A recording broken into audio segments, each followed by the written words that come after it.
속보. KF-21 전투기 계속 비행. 3에서 4호기 비행의 비밀이 밝혀졌다. 시속 2200km로 비행. KF-21 전투기. 세계를 놀라게 했다. 국산 초음속 전투기 KF-21 보라매가 역사적인 첫 시험 비행에 성공했다. 우리나라가 세계 8번째 초음속 전투기 개발 성공 국가에 성큼 다가섰으며 항공산업 기술력을 대내외에 과시한 쾌거로 평가된다. 방위사업청은 19일 오후 KF-21 시제기가 개발업체 한국항공우주산업 KAI 본사 인근의 경남 사천 공군 제3훈련 비행단 활주로에서 이륙해 시연 비행을 마치고 정상적으로 착륙했다고 밝혔다. 방사청은 KF-21이 최초 비행에 성공했다고 발표했다. KF-21은 이날 오후 3시 40분께 활주로를 박차고 올라 이륙에 성공했으며 오후 4시 13분께 지상에 안전하게 착륙했다. 33분간 창공을 누비면서 기본적인 기체 성능 등을 확인했다. 한국형 전투기 사업단장 직무대리 노지만 대령은 취재진에 기본 비행 성능을 검증하면서 사천 남해 지형을 비행한 후 정상적으로 착륙했다고 말했다.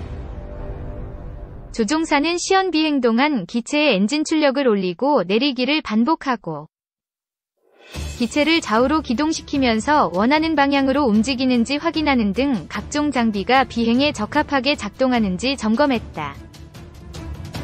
첫 비행에서는 초음속까지 속도를 내지 않고 경비행기 속도인 시속 약 400km, 200노트 정도로 비행한 것으로 알려졌다. 이날 큰 기대와 부담을 동시에 지고도 담대하게 역사적인 시연 비행을 수행한 조종사는 한국형 전투기 통합시험팀 소속으로 공군 제52 시연평가전대 시연비행 조종사 안준현 소령이다. 현장을 지켜본 군 소식통에 따르면 숙련된 조종사인 안소령도 긴장이 역력했으나 시행비행 내내 지상과 계속 교신을 주고받으며 침착하게 임무를 완수했다. 안소령은 착륙 후 사업단 관계자들에게 훈련을 많이 했는데 훈련한 것과 비슷하게 기체가 움직였다. 고 말한 것으로 군 소식통은 전했다. KF-21은 2021년 4월 CJ 1호 기출고 이후 다양한 지상시험과 지난달 최초 비행 준비 검토회에 FFRR 등을 통해 안전한 최초 비행이 준비됐음을 확인했고 이날 최초 비행을 수행했다고 방사청은 설명했다. 방사청은 최초 비행을 통해 한국형 전투기 개발은 비행시험 단계에 돌입하게 됐다며 앞으로 2000여 회에 달하는 비행시험을 통해 비행 영역을 확장하고 각종 성능 확인 및 공대공 무장 적합성 등을 확인하면 2026년 체계 개발이 종료된다고 덧붙였다. KF-21 첫 비행은 김대중 전 대통령이 2000년 11월 첨단 전투기 자체 개발을 천명한 지 약 22년 만이자군이 2002년 KF-16을 능가하는 전투기를 개발하는 장기 신규 소요를 결정한 지 20년 만이다. 사업 타당성 분석, 탐색 개발, 작전 요구 성능, ROC 및 소요량 확정 등을 거쳐 방위사업청은 2015년 12월 KAI와 체계 개발 본계약을 체결하고 이듬해 1월 체계 개발에 착수했다. 이번 시험 비행 성공으로 한국은 세계 8번째 초음속 전투기 개발 국가에 성큼 다가서게 된다. 지금까지 초음속 전투기를 개발한 국가는 미국, 러시아, 중국, 일본, 프랑스, 스웨덴, 유럽 컨소시엄, 영국, 독일, 이탈리아, 스페인뿐이다.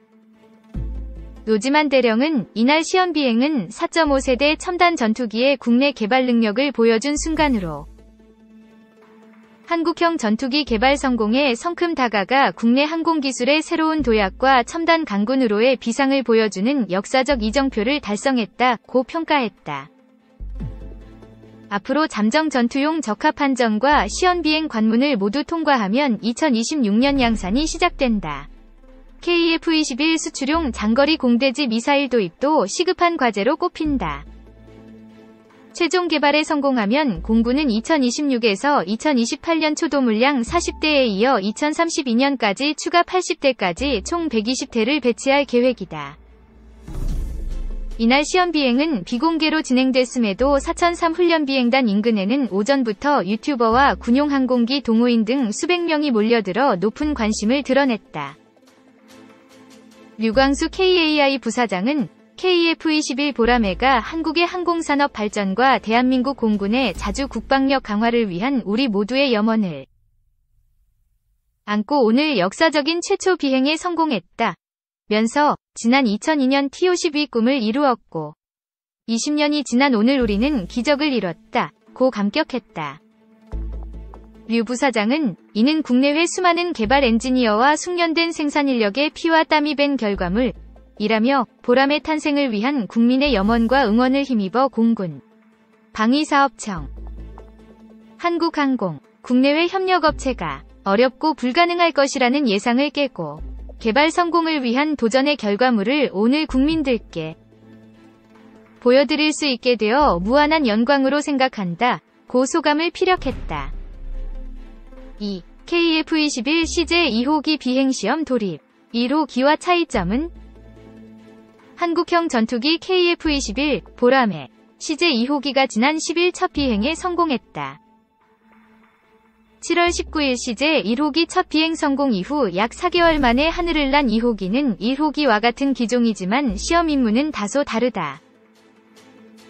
방위사업청은 17일 공식 유튜브 채널에 게재한 KF-21 CJ-2호기의 최초 비행 성공 영상과 함께 개발사 한국항공우주산업 KAI 위 김찬조 KF-21 시연비행팀장 인터뷰를 통해 관련 내용을 상세히 소개했다.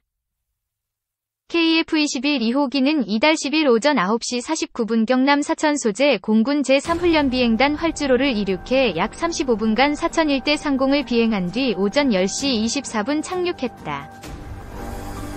김 팀장은 인터뷰에서 첫 비행 이후 한 번 더 초기 건전성 시험을 마치면 2호기에 서주로 수행할 구조, 건전성을 보기 위한 하중 시험, 외장 분리 시험, 고바등각 시험 등이 2호기 중심으로 이어질 계획이라고 설명했다. KF-21 1호기와 2호기는 기본적으로 같은 형상을 하고 있다. 다만 기체별 비행시험 임무엔 차이가 있어 탑재된 계측 센서, 감지기, 시험 지원 장비 등은 서로 다르다. 1호기의 경우 고도, 속도 영역 확장을 위한 추진시험 중심으로 시험 장비가 준비돼 있다. 2호기는 1호기에 비해 어두운 색상으로 동체 도색이 돼 있다. 수직고리 날개 또한 검은색 바탕에 노란색으로 보라매 문양이 그려져 있어 1호기와 다르다. KF-21 시제기는 향후 양산될 전투기에 적합한 도색을 검토하기 위해 각각 다른 도색이 적용돼 있다. KAI는 KF-21 비행시험을 위해 복자기 2대, 단자기 4대 등 총 6대의 시제기를 만들었다. 3에서 6호기는 지상시험과 비행시험 준비를 마치면 내달 말부터 내년 전반기까지 순차적으로 비행시험에 착수하게 된다. KF-21의 비행시험은 초기 건전성 영역 확장 성능 검증 무장 적합성 군 운용 적합성 등 단계별로 성능을 확인 검증하는 방식으로 진행된다. 올 7월 시작된 KF-21 시제기들의 비행시험은 오는 2026년 2월까지 진행되며 총 2000년 여회의 비행이 예정돼 있다. KF-21은 2026년 체계 개발 완료를 목표로 한다. 김 팀장은 1호기와 2호기 때 모두 지상시험, 지상활주, 첫 비행시험, 초기 건전성에서 항공기가 너무 안정적이고 신뢰감이 있다는 생각이 많이 들었다. 며 남은 비행시험을 진행할 때도 문제가 없겠다는 생각이 든다고 전했다. KF-21 인도네시아명 IFX 은 KAI 주관으로 우리나라와 인도네시아가 공동 개발 중인 4.5세대급 전투기로서 2016년 개발을 착수했다. 전 세계에서 4.5세대 이상 첨단 초음속 전투기 개발에 성공한 국가 지역은 미국, 러시아, 중국, 일본, 프랑스, 스웨덴, 유럽 컨소시엄, 연합체, 영국, 독일, 이탈리아, 스페인에 이어 우리나라가 8번째다.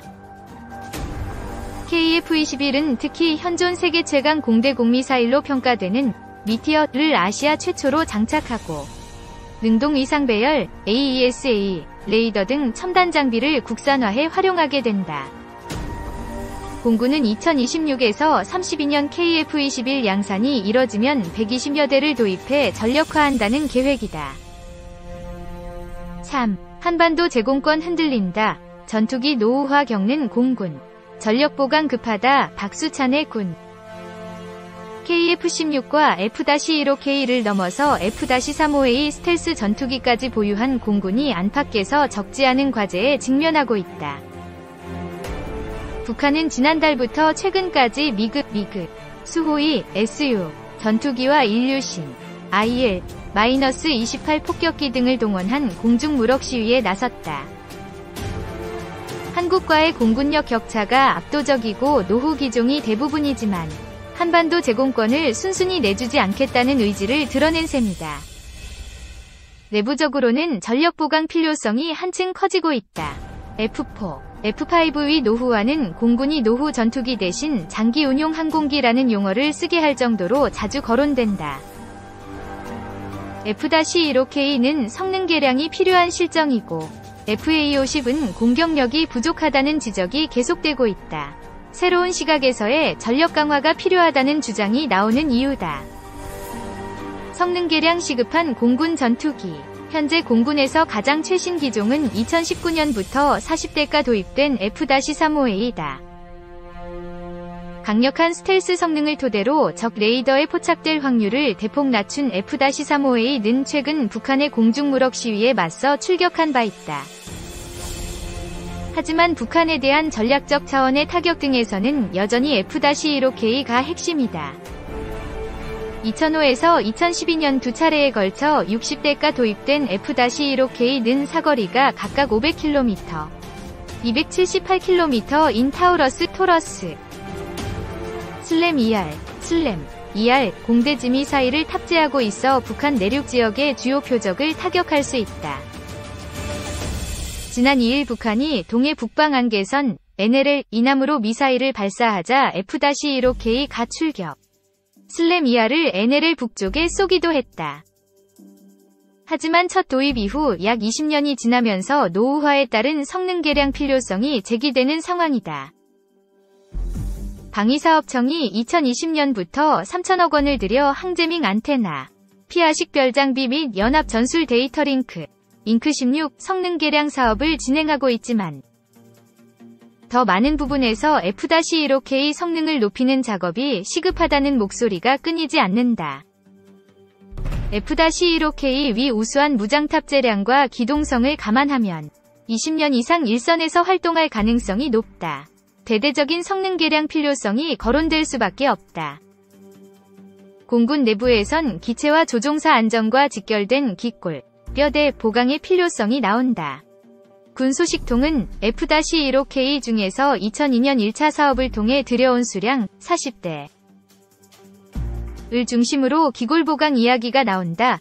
며 훈련과 작전 등에 영향을 미치는 사안으로 엔진이나 전자장비 개량 못지않게 중요한 사안이라고 전했다. 항공기는 이륙과 착륙을 반복하면서 기체 내 외부에 다양한 압력이 작용한다. 정비 등의 조치가 제대로 이뤄지지 않으면 동제나 날개, 기골이 약해지면서 피로 파괴가 발생할 위험이 있다. 과거 민간 항공기 추락 사고에서도 이와 유사한 사례가 발견된 바 있다. 특히 전투기는 운용기간이 길어질 때 동체와 날개 접합부 및 날개의 기골이 약해질 위험이 있다. 공대공 공대지 미사일, 유도폭탄 및 외부 연료탱크 등을 날개에 장착하기 때문이다. 주변 기골이 약화되면 임무 수행에 제한이 발생할 수 있다. 레이더와 전자전장비 교체도 필수다. 능동 위상 배열, AESA, 레이더는 기계식 레이더보다 더 먼 거리에서 다수의 표적을 탐색 추적할 수 있다. 폭이 좁은 한반도 전장에서 멀리 떨어진 곳에 있는 적을 더 빠르고 정확하게 포착한다면 공중위협에 대한 선제적 대응이 가능하다. 현재 F-15K 위 전자전장비는 AESA 레이더에서 전달하는 신호를 처리하기가 어렵다. 미 공군 F-15EX에서 사용하는 이글 능동 수동형 경고 및 생존성 체계 EPWSS와 유사한 장비가 필요하다. 메인 컴퓨터 교체도 추가된다. 변수는 비용이다. KF-21과 F-35A 도입을 진행해야 하는 상황에서 수조원에 달하는 비용을 조달하기는 쉽지 않다. 성능 개량 사업은 원천 기술을 지닌 제작사 외에는 입찰 참여조차 어렵다. 사실상의 독과점이다. 경쟁자가 없는 F-15K 제작사 보잉와의 가격 협상에서 비용 절감 효과가 얼마나 클지도 불확실하다. 그렇다고 첫 도입 직후 약 20년이 흐른 상황에서 조종사 안전 및 임무 수행과 직결된 성능 개량을 더 미루기도 어렵다. 성능 개량 소요를 검토해 선택과 집중을 해야 한다는 지적이 제기되는 이유다.